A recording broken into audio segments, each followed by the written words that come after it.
Welcome to this episode of Back to the Story, where friends come together to play Dungeons and Dragons. I'll be your DM, Klaus. Let's get started. When you see God's rest surrounded by armies, then know that his desolation has come near.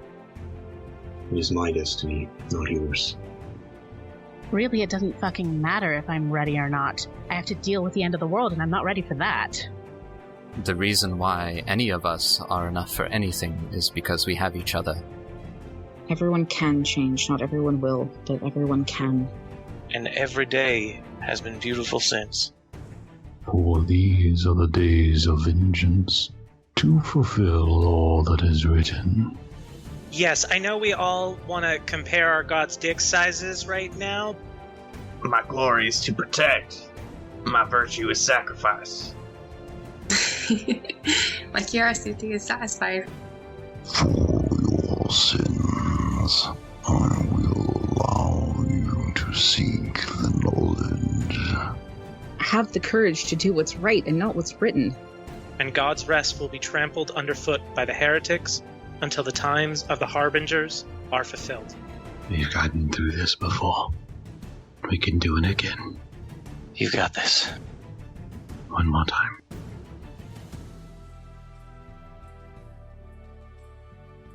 Previously, as the Scales hurtle towards their final conflict, they find themselves in a city in celebration, having killed Hex, the ancient shadow dragon, and pushed back the undead army of the Will.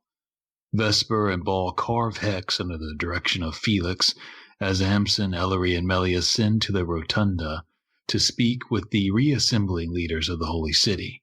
The bronze scales were thanked before the faithful leaders of various gods in the most holy of cities. Speaking on behalf of the missing Queen Isadella Wolfrath, Ludwig the Red began to lay out demands for his queen, but was cut off as Amsen cast silence on him, frustrating him as his face grew as red as his namesake. Afterwards, the scales went back to the public houses at World's End, where they bathed off the gore of the fight, and buying out the tavern's wine before discussing their plans to let the Divine Gate fall, so they could take out the Harbingers once and for all. They discussed with Amethystis, the locust star of derivation, and other plans before Vesper prayed to her goddess. Aiene was silent, before answering and inviting the scales to her realm. We come back to the story here. You find yourselves exhausted deep in the night.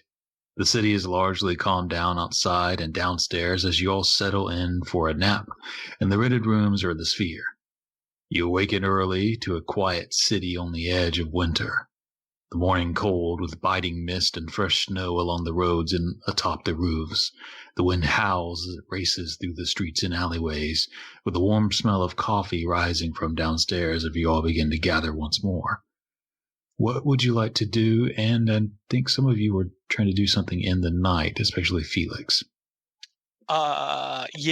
Since my rest only takes 4 hours, can I finish off the last 4 hours of the ring? I think this is the inscribe the runes phase to do the enchantment. So it's the final thing, I believe. Would that be a calligrapher's tool check or what? I could buy calligraphers, enchanters, calligraphers, that works. All right, so Felix will set down an etch, and that is a 29. So I believe the ring is finished. Okay, so you take those last 4 hours as others are napping to finish off the last runic inscriptions and glyphs on this tiny ring, putting in a total of, I believe, 8 hours just inscribing and finishing this ring. And finally, it comes to an end as you blow the last bit of dust and grime off. See the finished product. Okay. Fuck, I hope you work. As the rest of the scales begin to kind of, I assume, wake and gather again, since y'all kind of went to sleep not too long ago, I'm guessing y'all woke up fairly early this morning. More of a nap from the exhaustion of a fight than needing a full rest. Waking up in the early morning hours, that blue-gray sky. after the sun is rising. Where did we all sleep, by the way? Did we all sleep in the sphere? Or like kind of split between the sphere and our little hotel room? That's up to y'all.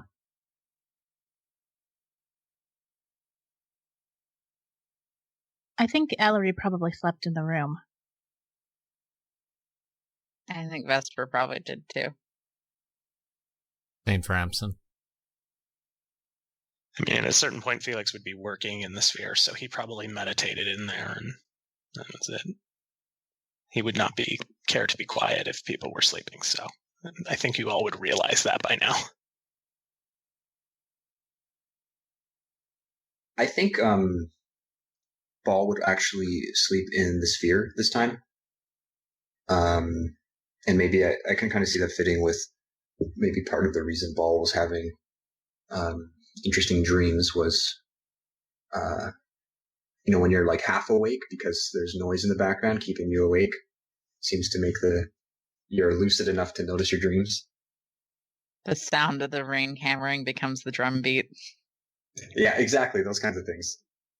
It's when you can logically explain otherwise illogical events. Or try to, anyway. So I think maybe when Ball wakes up, he'll go and just kind of... I think we established that we can create a little fire inside this little sphere. Yeah, I mean, the doorway out is fire, so yeah, you can.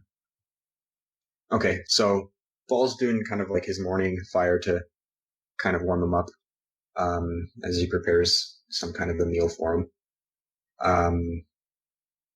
And I think with the sphere kind of being more or less empty, and maybe Ball looks over his shoulder and sees Felix is preoccupied doing the finishing touches on whatever he's hammering away at, or would you have done that at the start of the night, Felix?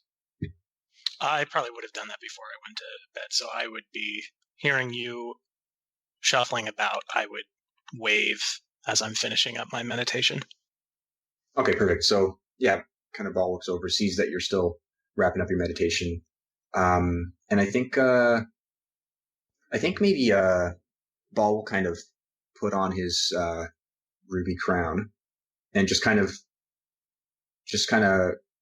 stare at the fire, close his eyes, still trying to picture the bright light of the fire going, like when you stare at a light and you close your eyes and you can still see the light through your eyelid.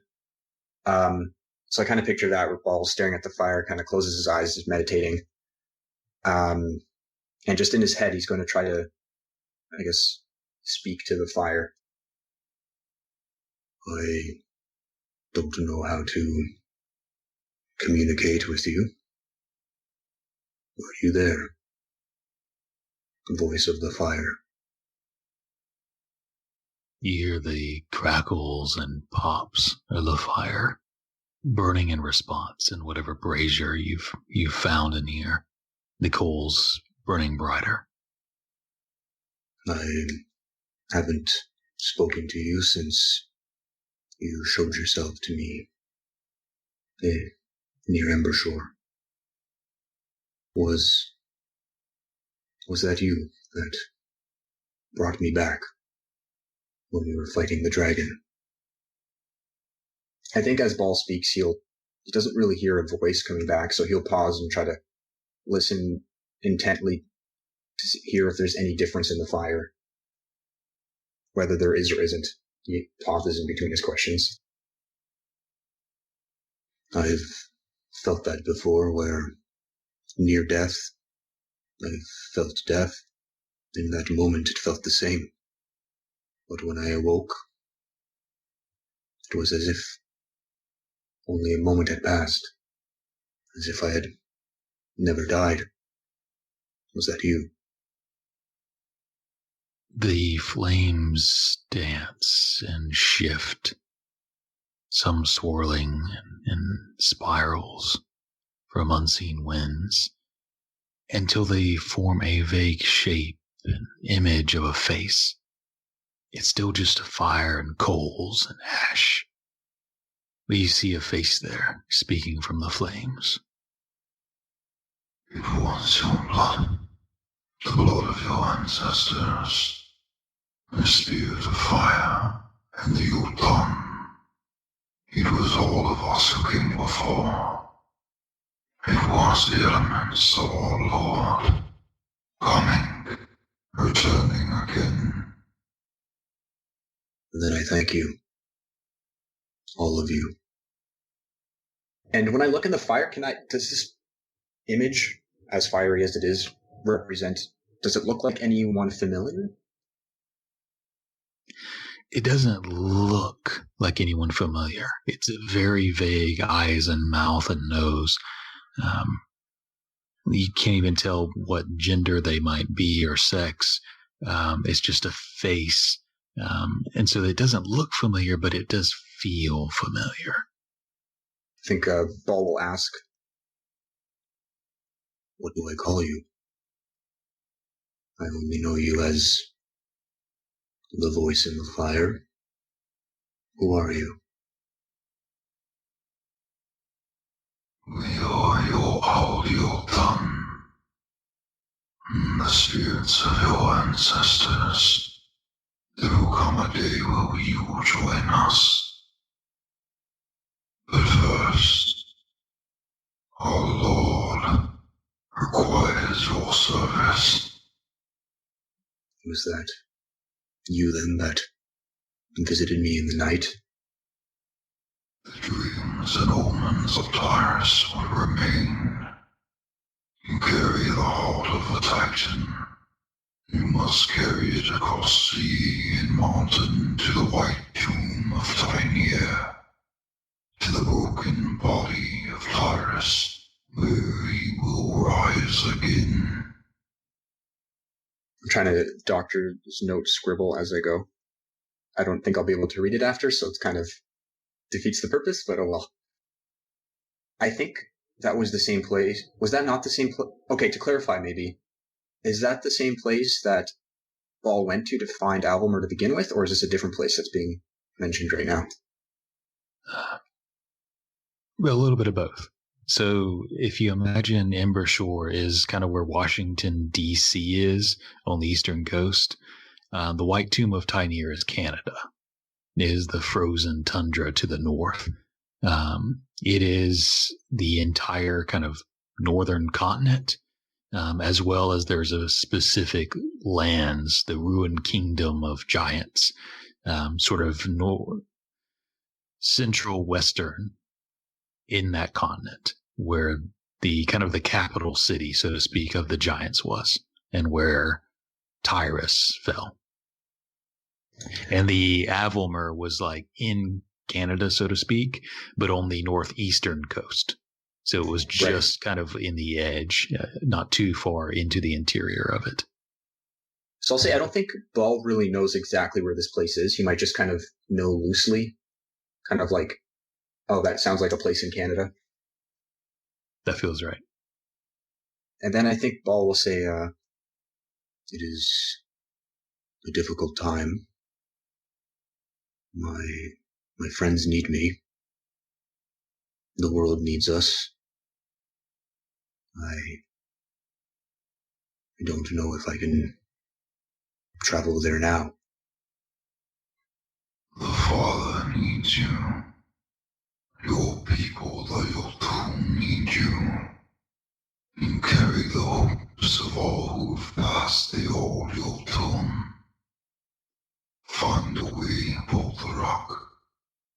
Find a way.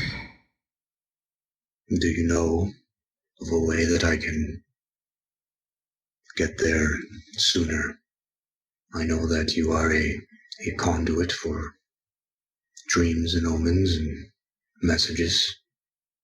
Can you be a conduit for me? We will call upon the winds of your uncle Nimbasius.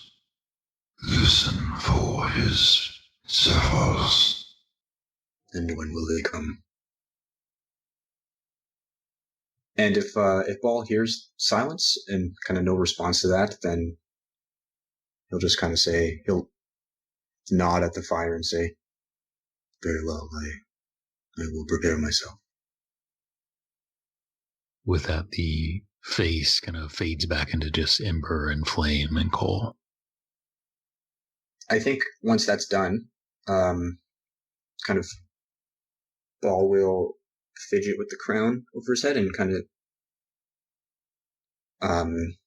run his finger around the rim of the crown. Then take the crown off, kind of hold it in his hand, eventually put it back on his bicep. And as he's putting it back on his bicep, he looks over his shoulder and sees, kind of checks to see if Felix is still deep in meditation. No, at this point, I think he is grabbing one of the half-filled wine bottles from last night and resurrecting Pinot. Okay, I think maybe Ball will kind of do that thing where he wants to talk to you but doesn't want to interrupt you, so he's close enough that just his presence annoys you. If that makes sense? Yeah, Felix will just kind of pause.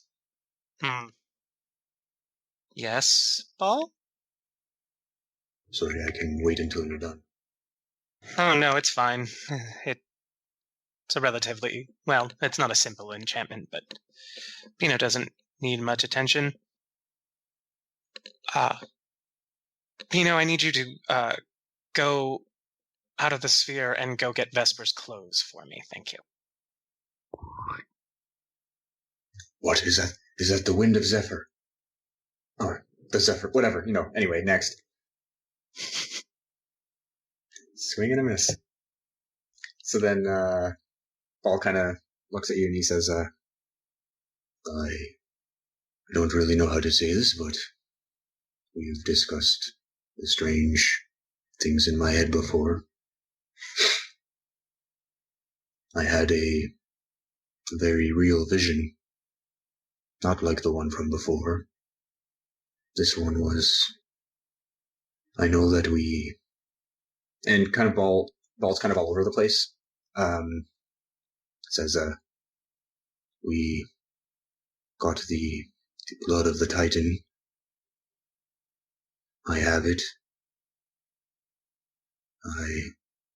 My people, I think I need to go back. Okay. Why don't you just sit down for a second and tell me a little bit. Did you have a dream? What happened? What do you have to do?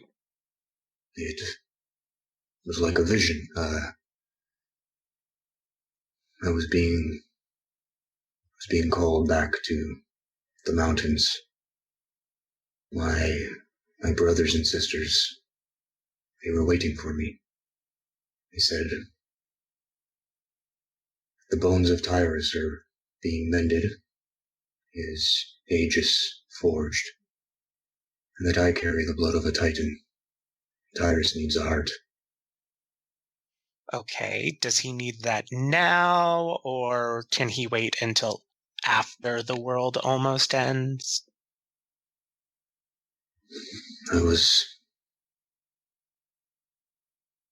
Don't you think that maybe this is a sign? We've been looking for some sort of help with the mantle. Don't think it would hurt to have someone as great as Tyrus on our side. Are you sure he's going to be on our side? Did you happen to ask what his plans would be? It feels right.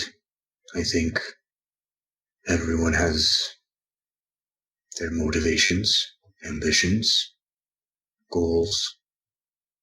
If I remember correctly, one of his goals is going to be killing your friend's god. So I feel like you need to address that, at least internally, before you have to tell Calvin.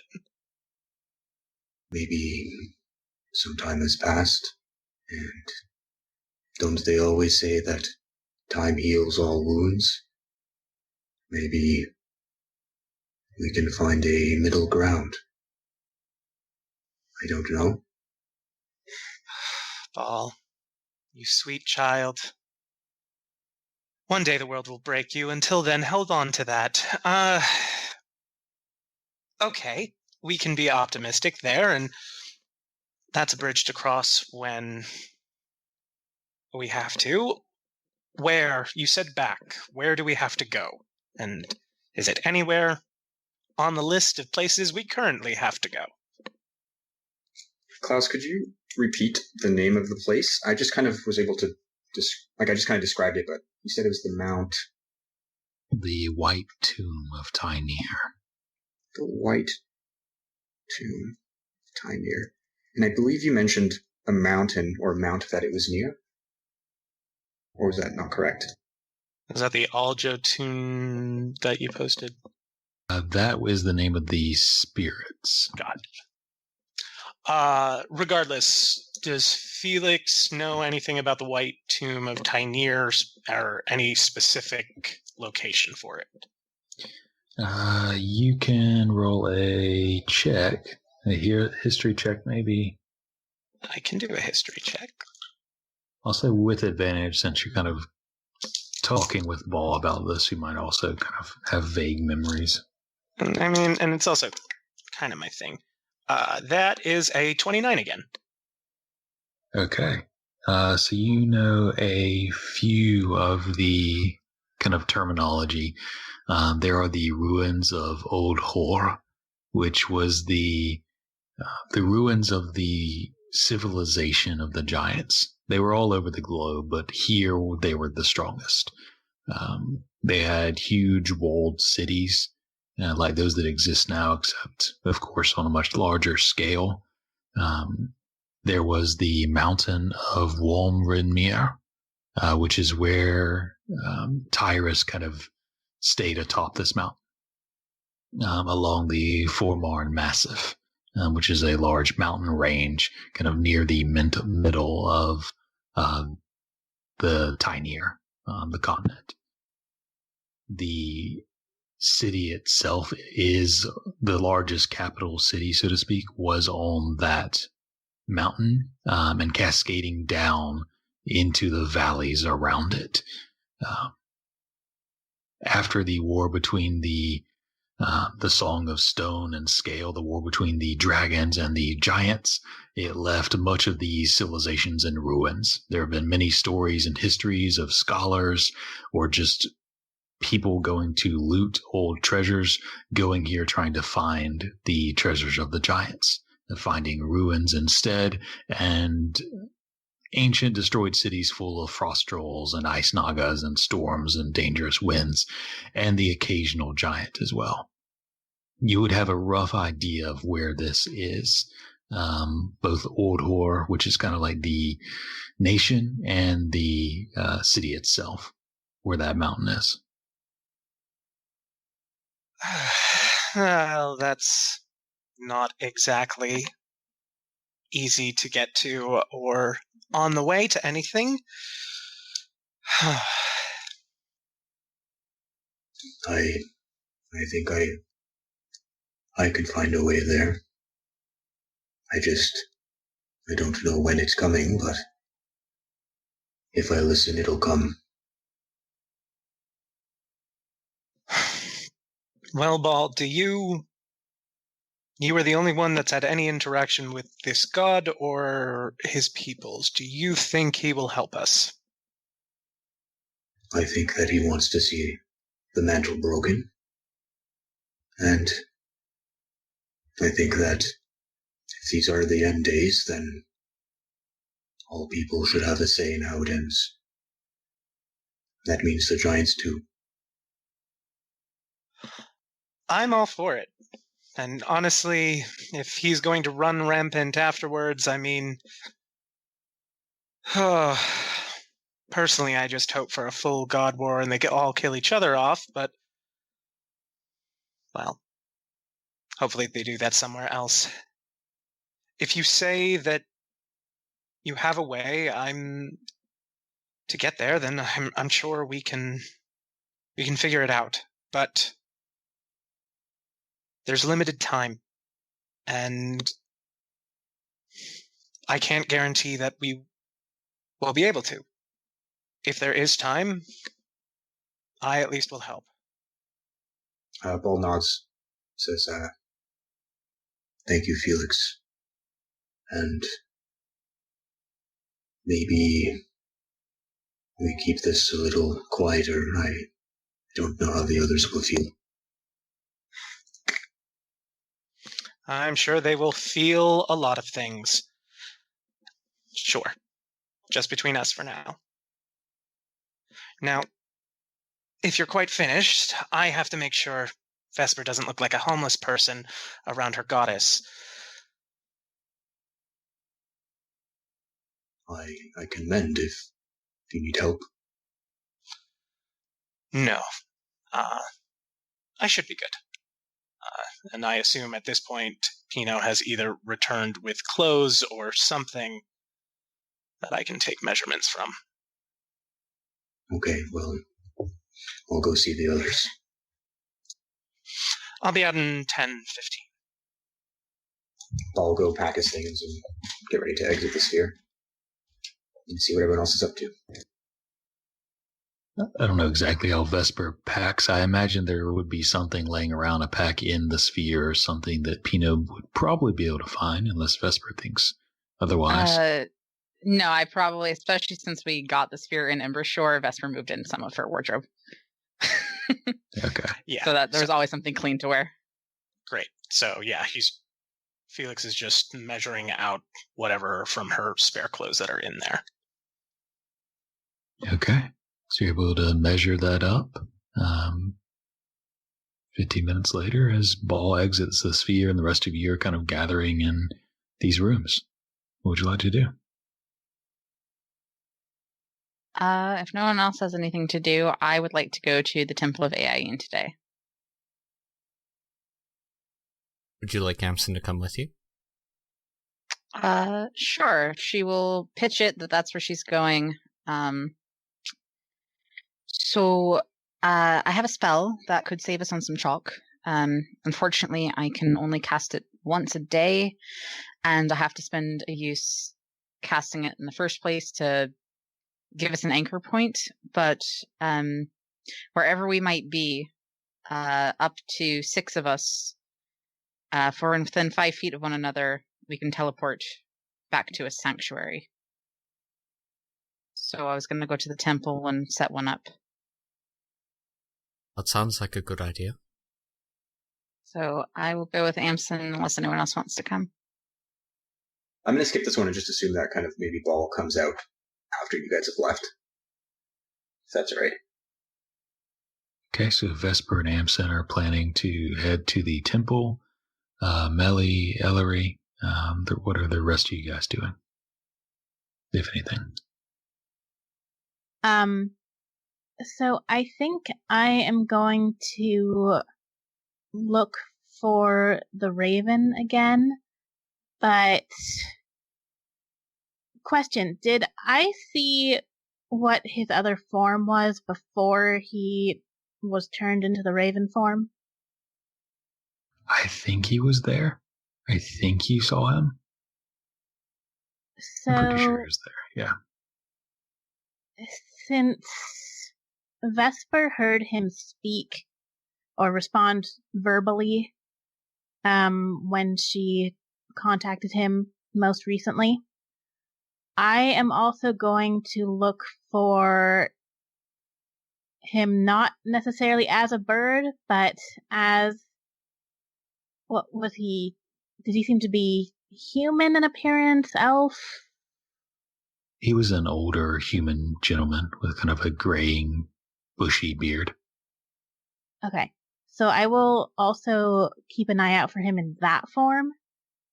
And kind of, if I don't see him in either form as I am around where we're staying, I think I'm going to make my way towards the temple in the city. I'm assuming there is a temple to Black Star here. I don't know if she'd be called Black Star here, but There is. It's on the outskirts of the city. Big graveyard. But yeah, you'd be able to ask around and know where that is. So if I don't see the raven in either form around where we're staying, then I'm going to start heading in that direction. Okay. And Meli? Got anything? No. Okay. So Vesper and Amsen, you guys are walking towards Redemption Zenith and leaving this district of the city and heading into that one,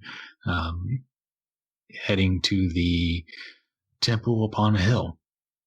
There are Griffin riders kind of watching on their post. More Vindicators or the Knights of Aiene than you normally see, but they're attentive. But the city seems to be kind of moving as you walk through it. Eventually, you find your way up to those steps, climbing it past the sort of watchtowers with griffins atop them, and to the temple itself. So there are two people I want to look for. Redeem New Dawn, and I want to see if Braun took up the offer and showed up. As you enter into the temple, give me a investigation check or perception check. I'm going to look around. Perception, definitely. Yeah. Okay, 16. Looking around, you see a few faces that seem somewhat familiar, just people you've seen coming and going from here over time. You don't see immediately New Dawn anywhere. There is as you're walking through some of the worship area with long benches laid out, the altar kind of in the center, with water, a kind of pool of water almost raised on a pedestal. There is a figure who seems to be watching you and Amsen as you enter. The figure is probably dwarvish, squatty or stocky, and with no obvious beard as they turn towards you. They don't have a hood up, but they do have a large furred hat that covers much of them. I will offer a smile. The figure nods. You can see now they have a mustache, but the rest of their face has been shaved clean. Dark eyes underneath, definitely dwarvish. Dark, kind of grayish skin beneath. I'll kind of imagine that I'm holding Imson's hand, and I'll lean over and just go, I think that might be Braun or someone else interested in us. We should go say hello. Would you like me to? I'll come with. Okay, we can say hi. And we head over. As you approach, the figure adjusts somewhat. They were kind of sitting in a bench beside a column, far to the side of the room. And they kind of get up and lean against the column, folding their arms as you approach, shifting around to where they're in sort of the outer aisle that the columns make, off to the side a bit. Once you get close enough, you can see, especially Vesper, who's seen him, well, I think all of you have seen him more recently, with his different facial hair. That isn't so obvious that it's more metallic in nature with a sheen to it. The hat looks like a big furred Russian hat that covers a lot of his features without being an obvious hood. But it is Braun, as far as you can tell. Oh, long time Morning. no see. Morning. Glad to see you again. How's the temple been treating you? It has been welcoming. Unexpectedly. I'm glad you made it. It seems you have been busy. And I will pat the axe on my hip. Progress has definitely been made. I see. And what of the gate? What of the gods? I think we're still figuring out what we're doing with the gods, but the gate's coming down. Good. It's not going to be pretty, though, when it does. No, it would not. I fear I do not have the position I once held. My influence is not what it once was. What I can offer in the ways of support or immunity has been severed. I think Kashi would word this. It looks like there might be a chance for diplomacy. Fortunately, it's being helmed by myself and Felix, which neither of us are the most silver-tongued of the group, but we are the most practical, and I think we'll hopefully be able to convince her and the rest of us that we need to do what's right. And what is that? What is what's right? Take down the gate and stop the end of the world and bring the people of Felnor back into the light that they deserve. And keep there from being unnecessary war and casualty for any innocents in either world. My noble goals, perhaps naive, but noble.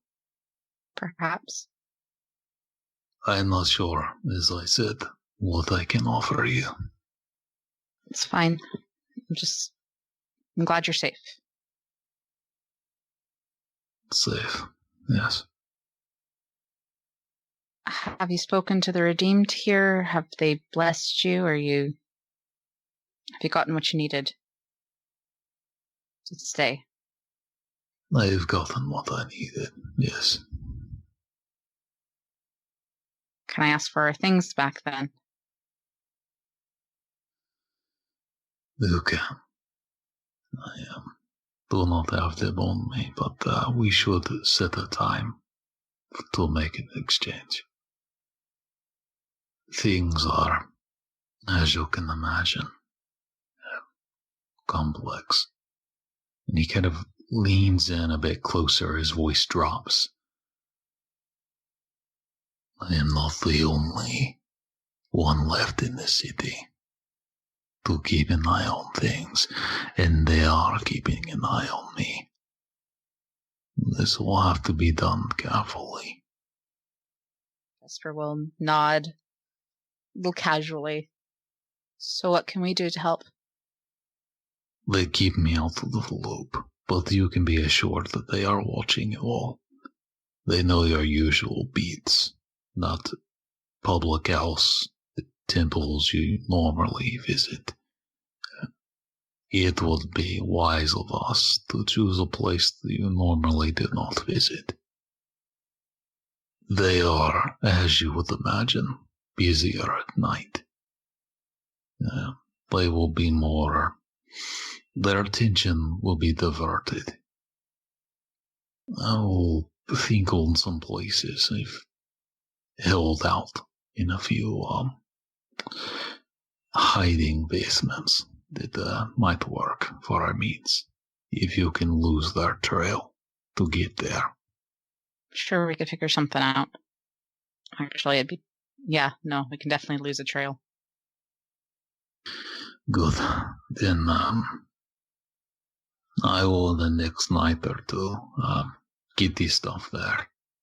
And, it may be easiest if I'm not there. I'll hide it, leave it, and then later inform you.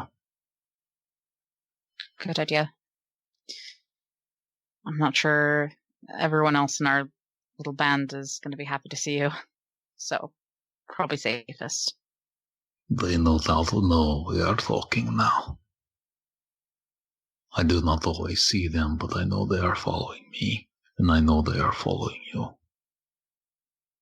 Watch your back, and assume they are watching. Stay in touch. And stay safe. I will let you know where the drop is. Well, until then, Blessings of Aiene upon you. I'll back up. It was nice seeing you under Spirits guide. better circumstances. You as well. Spirits guide you. And he does a bow, one arm kind of folded over his stomach, a short bow before he takes his leave and leaves the temple. Well, that could have gone worse. Yeah, that wasn't too bad. It was good to see him doing well. Hopefully he'll do better. You did well. Thank you. We should find the redeemed and set up a sanctuary here. Right, that's why we were here. Let's do that. So after a few minutes of searching around and asking around, you find out that the Olivia Newdawn, the redeemed, is at the rotunda at a meeting with some of the other facilitators of the other faiths. But they point you to another upstairs who might be able to help you in the meantime. Okay. Heading up, there are a few more Vindicators, and eventually you arrive to see a bluish-skinned warrior in armor, shaved head, bushy, dark black beard, and white eyes. He has faint, light, almost look like scratches, not quite as big as scars. His arms and neck, almost like cat scratches. Is this the guy who I sold liver to? Sorry, repeat that. Was this the person who I gave some liver to? He does look familiar, yeah. Cool, I'm not going to ask where he got those scratches then. And I am just going to wave. He returns the wave as well, and shifts from a soldier stance, parades rest, to a more relaxed stance as you approach. You probably don't recognize me, not covered head to toe in blood, but we met last night. How could I remember? How could I forget? Thank you for your what you gave me. You're welcome. I had a question. We're looking for a place here in the temple that could be safe to come back to if we were needing to get back to 9 minutes in a hurry. A sanctuary. Anywhere at the temple, I think, would be good enough. If you wanted to come back in a hurry. I do have a favorite spot, though. A little detached from the primary fane. If you're curious, I can show you. I'm gonna just wrap my arm around Amsen's and go, I'm quite fine, but thank you. I think I know where I'd prefer to be, but I appreciate the indulgence. Well, you know where to find me. Gods be with you. Yep, come on, love, let's go. And Vesper leaves very quickly. And I think I'll go up to the place where I met Diather when I brought her wings here. Okay. And in that room, there's the pool of water, as well as the columns. The perimeter of this room has water circling around it. There's a small layer of like white, cloudy mist that kind of rolls over the water as it travels slowly, kind of trickling around, gently flowing. And you remember this place, this sort of altar of holy water, calming and silent. Your ears ring for the first few seconds as you enter, adjusting to how devoid of sound it is. There are a number of vindicators in here, as well as other priests who are praying at this altar and otherwise protecting it. Is there a spot in the room, though it looks like if we needed to get here quickly, it would be able to fit all of us?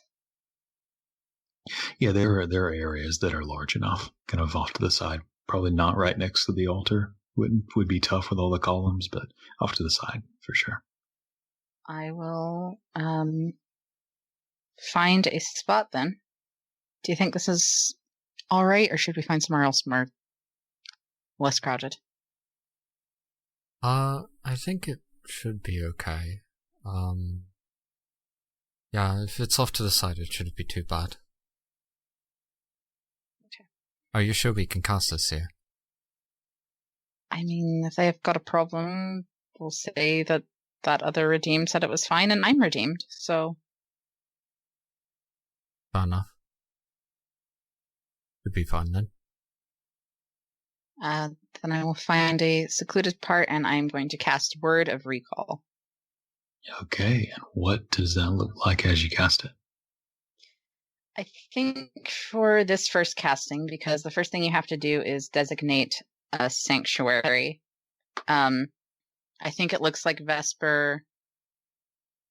I'm gonna get a little Wiccan with it actually right now. I think she pulls out one of her like silvered knives and kind of like casts a circle around this place in like a 5-foot area around her, and tells Amsen either stand in or stand out. You can't cross once I've done it. And then kind of like makes marks at the 4 points, and does like a small.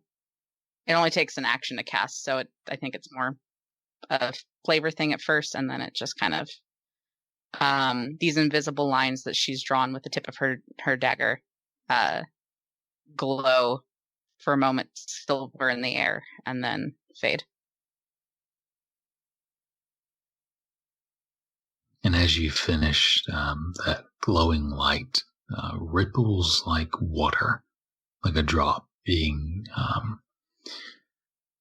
let loose into a bowl of water, which ripples out towards the edge of where that circle was drawn before it fades, marking the sanctuary. Okay. And I won't be able to bring us back here today, but if we need to, I can cast and tap into the energy here and bring us back. Excellent. Good thinking. This should help out quite a lot. At least save some trips back with the chalk. Let's get back to the others. Yeah, and by the way, you can always, put your arm around me or do something when somebody's being a bit of a creep. That's a me problem. That's not an Amsen problem. No, I know. She's just like, that was very flattering, but not my scene. Ugh. And we will head back. Okay. You guys are heading back as that brings to, I believe, Ellory, who is looking around for this old man coming downstairs to look around, looking in the rooms a bit. Give me a perception check or investigation. Oh, hey, I should probably have my dice out, shouldn't I?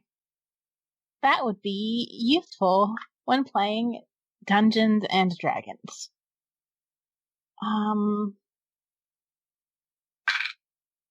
It's a 13 perception with disadvantage. Okay. Ellery, so you go downstairs, look around, don't see anybody with the beard you imagined, or that cloak or anything, and begin to step outside into the snow, pulling your cloak over, preparing to head towards the graveyard. As you begin to take a few steps into the snow, crunching, you hear behind you, "And where do you think you're going?" You turn and you see a man, maybe 5'9", 5'10", man in a black robes, with a bushy white beard, and kind eyes, crow's feet at the corners, who kind of slouches to the side, folding his arm, who you recognize as King von Breakspear, or the Grave Raven, who was sent to follow y'all. And I think this conversation is going to be a thing. Why don't we take a break there and come back to it? Next time on Back to the Story. I will touch my holy symbol and I will focus on the feeling of that magic that flows through me. Just that feeling of peace that I used to know better than I do now. And I will draw the circle on the wall. What I'm saying is that, in my experience, when conversations like these fail, then the blade is the fallback choice. Why did you come here? Come with me. This episode is continued in part 2, which uploads Friday and will be available wherever you're listening now. For behind the scenes and more, check out our Tumblr, back-to-the-story at tumblr.com, and follow us on Twitter for updates at back_the story. And if you're feeling especially generous, feel free to buy us a coffee at ko-fi.com/backtothestory. We'll see you next time in Norithville.